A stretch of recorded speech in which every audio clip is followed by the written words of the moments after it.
Upcoming year will be very exciting for VOXReality. This will be our second year. So the first important thing that's going to happen is that we will have our models open to the public, able to use. We will cover areas in NLP that haven't been tackled before. Like we approach some niche problems like non-native speech, like low resource languages. We focus a lot on optimization and performance, also on the environmental impact that this has. So we have areas that we pride ourselves in the work we have done, and this will be finally open to the public to be tested and proven. So that's our most important update from my side. But then again, we are also going to have the first run of our pilots. Those being, we have our augmented reality theater case, we have our virtual conference, we have our digital training assistant. So we will also have the first version of our applications ready and the pilots being run. So expect many news from VOXReality for next year. Okay, thank you. We are developing a platform for extended reality which is focused for education. We are developing several components. We have an architecture, and there are components about having an authoring tool for the teacher to create learning scenarios without knowing how to program.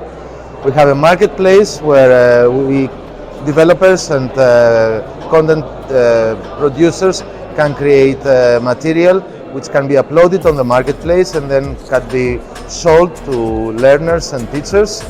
And then we have the platform which is focusing on a lot on social VR, social XR, meaning about realistic avatars. I'm really looking forward to see the outcome of the open call. I mean, we chose the projects now, and I'm really excited because I think they really can benefit to our project, and are really looking forward to see the first integration. Like we have the different parts, but they are standing alone for the moment, and I'd like to see next year the integration of all the parts together. Next year, we would of course like to see how these projects funded by the open call will proceed, how they will be able to use the tools that we have developed, how useful the business platform will be, and essentially understand from these early users if we are moving towards the proper direction. At CORTEX, we are actually developing a solution for extending video conferencing systems with extended reality. So instead of having just a video conference, you can start to change the reality of other people by adding new information, and that even if you are in a remote place. So we want also to be able to use more than just voice. We'll use the full body, we'll analyze the gestures. So you have actually more interaction between people in a more extended world that is currently very narrow because you have to sit in your office and look into your camera, but we want to extend that to have a much more extended world.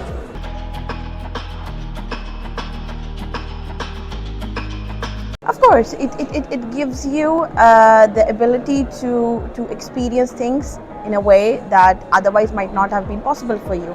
So that is good. It also opens up a lot of opportunities in every possible way, let it be professional, emotional, psychological, because in this event I discovered the amount of psychological training and things being offered in XR that was so surprising for me. I would love to see more of that. For example, if a person can have a one-to-one, I would give the example of a psychiatrist, a psychologist and a user, because this is one domain where the emotion is equally important as the conversation. So you have to be immersed in it to feel comfortable enough to open up. These domains that require high intensity of emotion and the ability to feel present, they are highly going to be influenced in the future by immersive media. They have the potential. The benefits of XR are enormous. They save time and money to companies when they want to test products, when they want to carry out trainings. They foster new forms of community for people. By cutting you off from the world and allowing you to try things that require full immersion, they just give you that full immersion that you can't get in real life, where there are too many distractions. And so yeah, I think those are some of the benefits.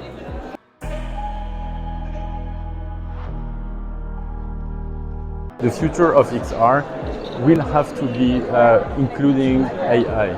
With AI, we have much more possibility to understand the world, to make decisions, and these things will have to be integrated in the virtual world so that we have one continuum between XR and AI. The future of XR is really to move from a big industrial acceptance.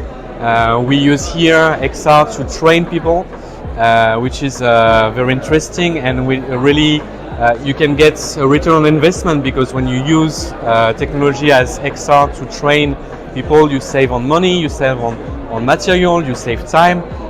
So I think that's one of the first steps that we have accomplished right now.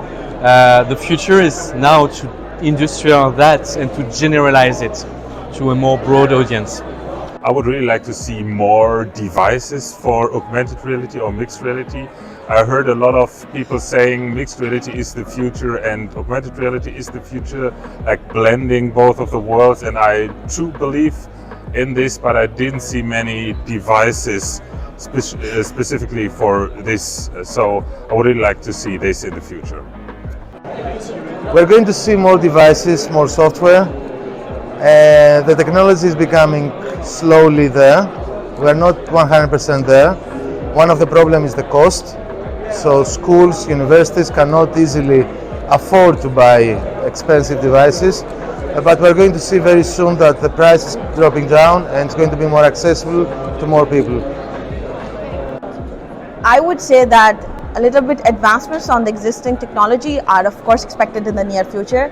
There are few challenges that I'm seeing they will be solved in the near future. For example, the weight and overhead that comes with the headsets and these things, they are potentially going to be resolved in the future years by seeing some of the advancements, and people are making lighter versions of the headsets. So I would really like to see more versions of lightweight and comfortable headset devices and hand-mounted displays.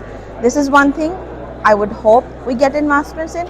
And secondly, the big trend that I'm foreseeing is the more acceptance towards the immersive technologies, and it's going to be embedded in day-to-day lives or more of the regular operations that we do.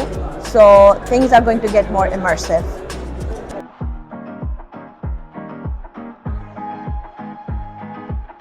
I would like to come back next year and see more results in terms of education.